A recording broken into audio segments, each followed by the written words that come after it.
আজকে স্টার্ট করছি অ্যাবজর্পশন।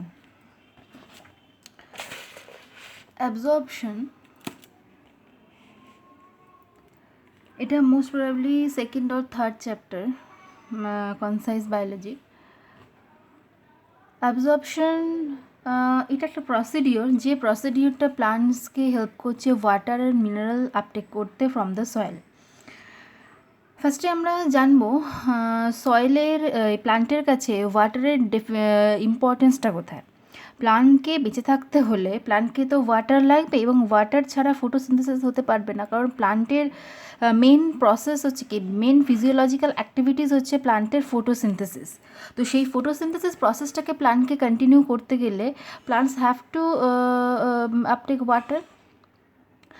আর শুধু যে প্লান্ট ওয়াটার অ্যাবজর্ব করবে সেটা না, প্লান্ট ওয়াটারের সাথে মিনারেলসও অ্যাবজর্ব করবে। তাহলে আমাদের আগে জানতে হবে ইম্পর্টেন্স অফ ওয়াটার। প্লান্টের কাছে ওয়াটারের ইম্পর্টেন্স কোথায়। ফার্স্ট আসছি ইম্পর্টেন্স অফ ওয়াটার। ইম্পর্টেন্স কি? First, helps in seed germination. প্লান্টকে জার্মিনেট করতে, সিডকে জার্মিনেট না করলে প্লান্টের গ্রোথ হবে না। তো helps in seed germination, helps in seed germination. Second, ফটোসিনথেসিসের জন্য এসেনশিয়াল, বিকজ ওয়াটার যেটা অ্যাবজর্ব করছে প্লান্ট বাই দ্য রুট, সেই ওয়াটারটাই water splitting mechanism in presence of chlorophyll and sunlight. সেটা ওয়াটার স্প্লিটিং মেকানিজম, সেটা কি আমাদের এনভায়রনমেন্টে যেটা বার করে দিচ্ছে সেটা হচ্ছে কি অক্সিজেন। তাহলে ইম্পর্টেন্স কি, অ্যাবজর্পশনের ইম্পর্টেন্স তাহলে কোথায়? এসেনশিয়াল, ওয়াটারের ইম্পর্টেন্সটা কোথায়? It is essential for photosynthesis, essential for photosynthesis. Third of all, provides turgidity. প্লান্টসকে টার্জিড রাখতে, যদি জল না থাকে, ওয়াটার না থাকে সয়েলে, তাহলে কী হবে? প্লান্টের উইল্টিং হবে, প্লান্ট শুকিয়ে যাবে। তো প্লান্টের টার্জিডিটি ঠিক রাখতে হলে it provides turgidity,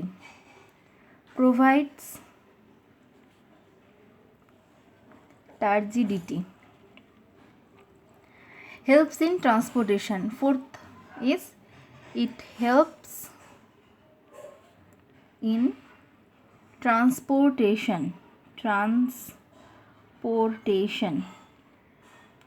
helps in transportation. তো ওয়াটারের ইম্পর্টেন্স আমরা দেখলাম।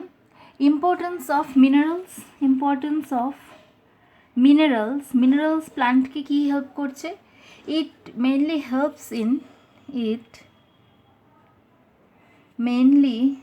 Helps in the growth and synthesis of many substances. It mainly helps in the growth and synthesis of many substances. তো প্লান্টকে হেল্প করছে, প্লান্টের গ্রোথে হেল্প করছে, বিভিন্ন রকমের সাবস্টেন্স সিনথেসিসে হেল্প করছে। মানে প্লান্টের মধ্যে যে প্রোটিন রয়েছে, প্লান্ট যে ফ্রুট মিনস প্লান্টে যে গ্লুকোজ ফর্ম করছে, সেখানে কিছু মিনারেলস ওকে দিতে হচ্ছে। তো ক্লোরোপ্লাস্টের যে স্ট্রাকচার রয়েছে, স্ট্রাকচারাল প্রোটিন, সেখানে কিছু মিনারেলস লাগছে, যেমন ম্যাগনেশিয়াম লাগে ক্লোরোপ্লাস্টের স্ট্রাকচারে আমরা দেখেছি। তো সেইগুলোর কনস্ট্রাকশনে হেল্প করছে। তাই মিনারেলসও প্লান্টের কাছে ভীষণ একটা ইম্পর্ট্যান্ট পার্ট। তো এই যে ওয়াটার আর মিনারেলস প্লান্ট অ্যাবজর্ব করছে, তো কীভাবে অ্যাবজর্ব করছে, সেই ফেনোমেনন কী আছে? আচ্ছা, ফার্স্ট আমরা দেখি প্লান্ট অ্যাবজর্ব করছে কোন ওয়াটার। প্লান্টের অ্যাবজর্পশন করছে, প্লান্টের রুট তো সয়েলের মধ্যে রয়েছে, এবার সয়েল পার্টিকেলসগুলো এখানে আমি ড্র করছি, এগুলো সয়েল পার্টিকেলস। এবার যখন আমরা অ্যাকচুয়ালি প্লান্ট যে ওয়াটারটাকে অ্যাবজর্ব করছে সেটাকে আমরা বলছি ক্যাপিলারি ওয়াটার। প্লান্ট যে ওয়াটারটা অ্যাবজর্ব করে তাকে আমরা বলছি ক্যাপিলারি ওয়াটার। তো এই ক্যাপিলারি ওয়াটারটা প্লান্টের কোনখানে আছে? যখন আমরা সয়েলের উপরে জল দিচ্ছি তখন কী হচ্ছে, গ্র্যাভিটেশনাল ফোর্সের জন্য ওয়াটার নিচে নেমে আসছে এবং এই সয়েল পার্টিকলসের মাঝে মাঝে যে ওয়াটারটা আটকে থাকছে সেই ওয়াটারটাকে আমরা বলছি ক্যাপিলারি ওয়াটার। তো প্লান্ট রুট সেল দিয়ে কী করছে, এই ক্যাপিলারি ওয়াটারটাকে অ্যাবজর্ব করছে এবং এই ওয়াটারের সাথে সয়েলের মধ্যে যে মিনারেলসগুলো আছে সেগুলোও অ্যাবজর্ব হচ্ছে। আচ্ছা, root hair cells generally cellular. এটা হচ্ছে রুট হেয়ার সেলস আমি এঁকেছি। Root hair cell is a unicellular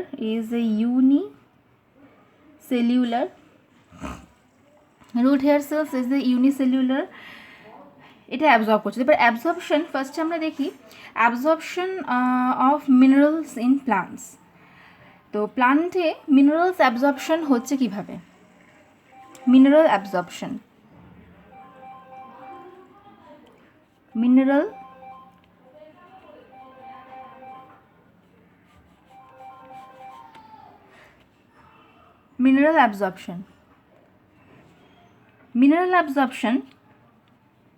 mineral absorption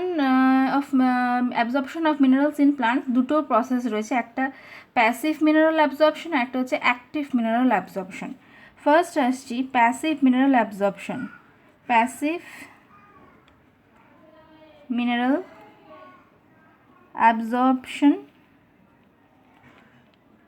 আর একটা হচ্ছে active mineral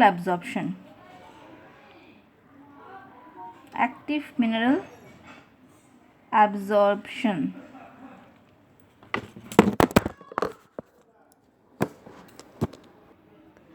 Passive mineral absorption and active mineral absorption. So passive mineral absorption, it is of two types.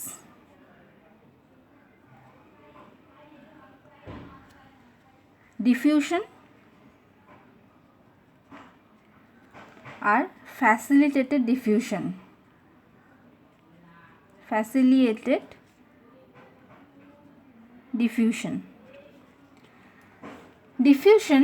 Diffusion মানে যেখানে concentration খুব high সেখান থেকে লো কনসেন্ট্রেশন যেদিকে সেই দিকে মলিকিউলসগুলো যখন মুভ করছে সেটাকে আমরা বলছি ডিফিউশন। যেমন মিনারেলস এখানে সয়েলের মধ্যে কন্টেন্ট বেশি, সেখান থেকে চলে আসছে, তো সেটা হচ্ছে ডিফিউশন।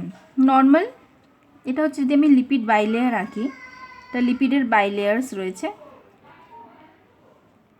এটা লিপিডের বাইলেয়ার। এবার এর মধ্যে দিয়ে নর্মাল সেলুলার যে স্পেস রয়েছে তার মধ্যে দিয়ে নর্মাল ডিফিউশন হচ্ছে, ঠিক আছে? এটা লিপিড বাইলেয়ার। এই লিপিড বাইলেয়ারে সেলের প্লাজমা দিয়ে নর্মাল একটা সেল থেকে একটা সেলের মধ্যে বা সেল থেকে বাইরের দিকে যাচ্ছে, এটাকে আমরা বলছি প্যাসিভ মিনারেল অ্যাবজর্পশন বা ডিফিউশন হচ্ছে এটাতে। আর ফ্যাসিলিটেড ডিফিউশন, সেখানে কি হচ্ছে, সেখানে লিপিড বাইলেয়ার্স রয়েছে, সেখানে স্পেশাল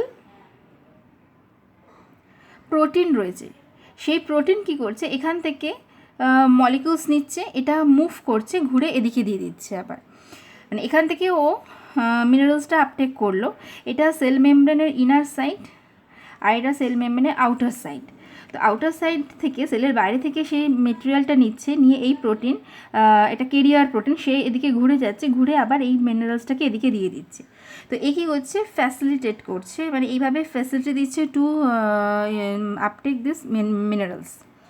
তো এইরকম ডিফিউশনকে আমরা বলছি ফ্যাসিলিটেড ডিফিউশন, এটা হচ্ছে ডিফিউশন। আর অ্যাক্টিভ মিনারেল অ্যাবজর্পশন, এখানে এই যে দুটো আমরা দেখলাম প্যাসিভ মিনারেল অ্যাবজর্পশনের দুটো টাইপ, একটা ডিফিউশন, একটা ফ্যাসিলিটেড ডিফিউশন। এটা আমরা এঁকেছি ডিফিউশন, এটা হচ্ছে ডিফিউশন, ঠিক আছে? আমি এখানে লিখছি ডিফিউশন, আর এটা হচ্ছে ফ্যাসিলিটেড ডিফিউশন।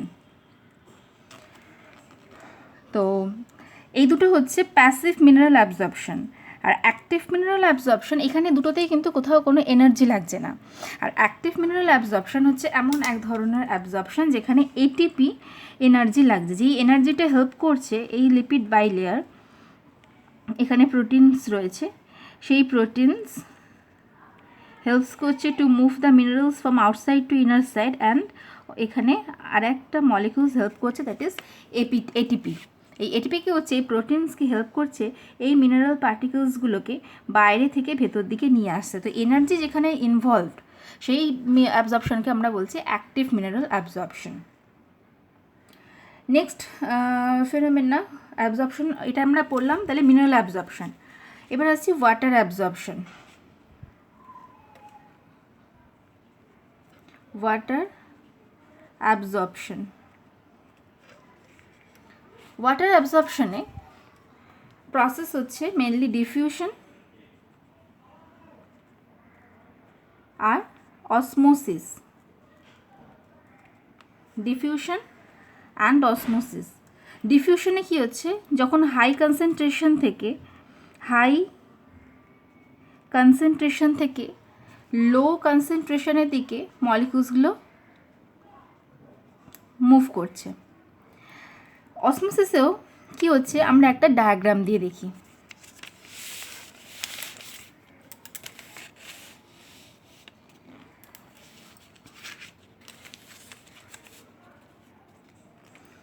এখানে একটা মেমব্রেন রয়েছে,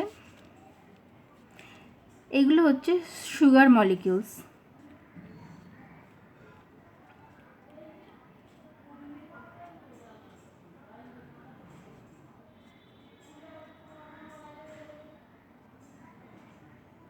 এগুলো হচ্ছে সুগার মলিকিউলস, এদিকে আছে এগুলো, এদিকেও আছে সুগার মলিকিউলস। এখানে ওয়াটার মলিকিউলস আছে অল্প, আর এখানে এগুলো হচ্ছে ওয়াটার মলিকিউলস। ঠিক আছে, তো এবার কি হচ্ছে, অসমোসিসে কি হচ্ছে, হাই কনসেন্ট্রেশন, এখানে আমি একটা জিনিস লিখব, এখানে লো সুগার কনসেন্ট্রেশন, এদিকে হচ্ছে লো সুগার কনসেন্ট্রেশন, এদিকে হচ্ছে হাই সুগার কনসেন্ট্রেশন। লো ওয়াটার কনসেন্ট্রেশন, এখানে হচ্ছে হাই ওয়াটার কনসেন্ট্রেশন।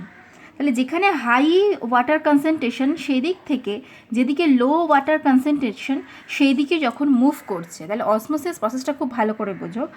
অসমোসিসের ডেফিনেশনটা খুব ইম্পর্টেন্ট, কিন্তু ডেফিনেশনে লেখা আছে হাই কনসেন্ট্রেশন থেকে যখন লো কনসেন্ট্রেশনের দিকে মুভ করছে, কি না সলভেন্টের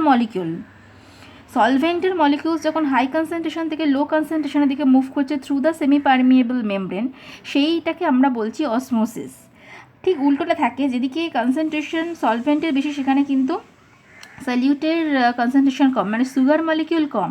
তার মানে যেদিকে সলিউটের কনসেন্ট্রেশন বেশি সেই দিকে যখন সলভেন্ট মুভ করতে থাকে সেটাকে আমরা বলছি অসমোসিস। অসমোসিসের ডেফিনেশনে এই সেমি পারমিয়েবল মেমব্রেন, এটা মাঝখানে যেটা আমি এঁকেছি সেটাকে বলছে সেমি পারমিয়েবল মেমব্রেন। যখন তাহলে সলভেন্টের মলিকিউল হাই কনসেন্ট্রেশন থেকে লো কনসেন্ট্রেশনের দিকে যাচ্ছে, আর যখন সলিউটের কনসেন্ট্রেশন লো থেকে হাইয়ের দিকে যাচ্ছে through the semi permeable membrane, the process is called the osmosis.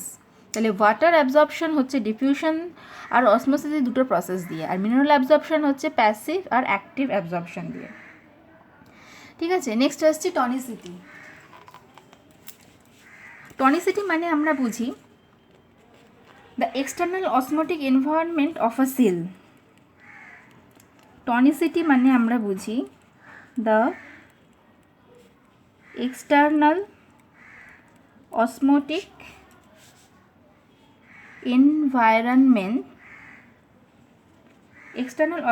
environment of a cell।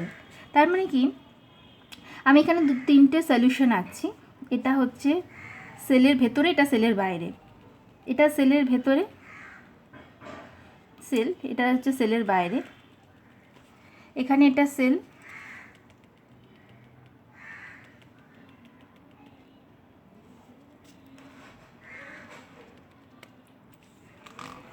আচ্ছা এখানে আমি কি দেখছি, এখানে আমি দেখছি তিন রকম টনিসিটির উপর ডিপেন্ড করে। এটা যদি সেল হয়, এটা সেলের বাইরের দিকটা এঁকেছি, এটাকে আমরা বলছি হাইপোটনিক, এটাকে আমরা বলছি আইসোটনিক। আচ্ছা আচ্ছা, এখানে ডায়াগ্রামটা একটু ভুল হয়ে গেছে, আমি এটা কেটে দিলাম, এই ডায়াগ্রামটা একটু নিচে করে আনছি।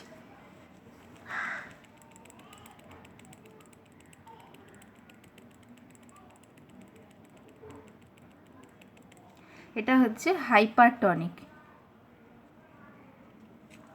তাহলে 3 রকমের টনিসিটির উপর ডিপেন্ড করে আমরা 3 রকম দেখছি, সেলের বাইরের এনভায়রনমেন্টের সলিউশনগুলোকে 3 রকম দেখছি। হাইপোটনিক, যেখানে আমি দেখছি সেলের কনসেন্ট্রেশন যা, তার থেকে সেলের বাইরে কনসেন্ট্রেশন অনেক লো সলভেন্টের।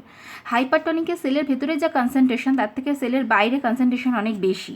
আর আইসোটনিকে দেখছি দুদিকেই কনসেন্ট্রেশন কিন্তু ইকুয়াল। তো এক্ষেত্রে কী হচ্ছে, যেখানে সেলের কনসেন্ট্রেশন বাইরে বেশি সেদিকে কী হচ্ছে, সেলের ভিতর থেকে জল বাইরের দিকে যাচ্ছে, কারণ কনসেন্ট্রেশন এখানে সলিড কনসেন্ট্রেশন বেশি, তাহলে সেলের ভেতরে ডাইলিউটেড কন্ডিশন, সেখান থেকে বাইরের দিকে যাবে, তাহলে এটাকে আমরা বলছি হাইপারটনিক সলিউশন। তখন কী হবে, সেলের ভেতর থেকে যখন ওয়াটারটা বাইরে বেরিয়ে যাবে, তখন এখানে হবে শ্রিঙ্কেজ অফ প্রোটোপ্লাজম কুঁচকে যাবে, প্রোটোপ্লাজম, এবং সেই কন্ডিশনটাকে আমরা নাম দেব plasmolyzed cell, and the process is called plasmolysis. আর হাইপারটনিকে কী হবে, সেলের ভেতরে কনসেন্ট্রেশন বেশি, বাইরে কনসেন্ট্রেশন কম, তাহলে ওয়াটার মলিকুল বাইরে থেকে ভেতর দিকে ঢুকবে, এবং তখন কী হবে, সেলটা ফুলে উঠবে আবার। তাহলে এইরকম সেল যখন প্রোটোপ্লাজমটা কুঁচকে গেছে, বা যখন সেলটাতে প্রোটোপ্লাজম শ্রিঙ্কেজ হয়েছে বা প্লাজমোলাইজড হয়েছে, সেই সেলকে যদি আমি এমন একটা সলিউশনে রাখি যার কনসেন্ট্রেশন বাইরের দিকে খুব কম, তখন কী হবে, সেই সেলের ভেতরে ওয়াটার ঢুকতে থাকবে। তার মানে একটা হাইপোটনিক সলিউশনে রাখলে সেলের মধ্যে ওয়াটারটা ইনটেক হবে, তখন সেই অবস্থায় আমরা সেলটাকে বলবো ডিপ্লাজমোলাইজড।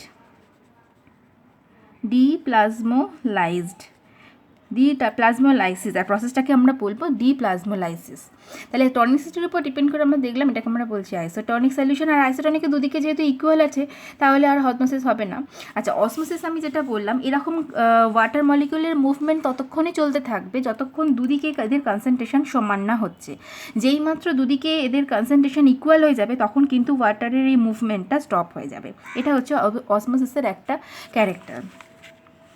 আচ্ছা, তো টনিসিটি আমরা দেখলাম এই তিনটের উপর ডিপেন্ড করছে। তাহলে যখন সেলের মধ্যে থেকে ওয়াটার বাইরে বেরিয়ে যাচ্ছে, তখন আমরা এটাকে বলছি এক্স অসমোসিস, আর যখন সেলের মধ্যে ওয়াটার ঢুকছে, তখন আমরা এটাকে বলছি এন্ড অসমোসিস।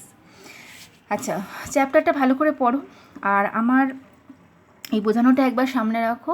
আর এই চ্যাপ্টারে মেন পড়তে হচ্ছে ডেফিনিশনস, অসমোসিস, ইমবাইবিশন মানে যখন সেল, যে সমস্ত সেলের মেমব্রেনসগুলো হাইড্রোফিলিক মানে হচ্ছে ওয়াটার লাভিং। হাইড্রোফিলিক মেমব্রেন রয়েছে যেসব সেলে, তারা কী করছে, ওয়াটারকে অ্যাবজর্ব করছে, ওয়াটার অ্যাবজর্ব করে তখন সেলটা ফুলে যাচ্ছে। যেমন কিছু রেজিন সিডসকে যদি আমরা ওয়াটারে রাখি, সেগুলো জলে ফুলে উঠছে, তাহলে এটাকে আমরা বলছি ইমবাইবিশন। এই প্রসেসটাকে আমরা বলছি ইমবাইবিশন। ঠিক আছে, তাহলে আমরা কী কী পড়লাম এই চ্যাপ্টারের শুরু থেকে? আমরা ফার্স্টে বলছি importance of water, importance of minerals. তারপরে আমরা বলছি ফেনোমেনা, কী ফেনোমেনা দিয়ে মিনারেল আপটেক হচ্ছে, কী phenomena helps in the absorption of water. তারপরে আমরা ডিফিনেশনস পড়ছি সেগুলোর, imbibition, diffusion, active transport, osmosis. আচ্ছা, এখানে বইতে আর একটা টার্ম, আমি মোটামুটি যা যা টার্মস আছে সবগুলোকে কভার করতে পেরেছি আশা করছি। একটা টার্ম শুধু বাদ যাচ্ছে, সেটা হচ্ছে অসমোটিক প্রেশার।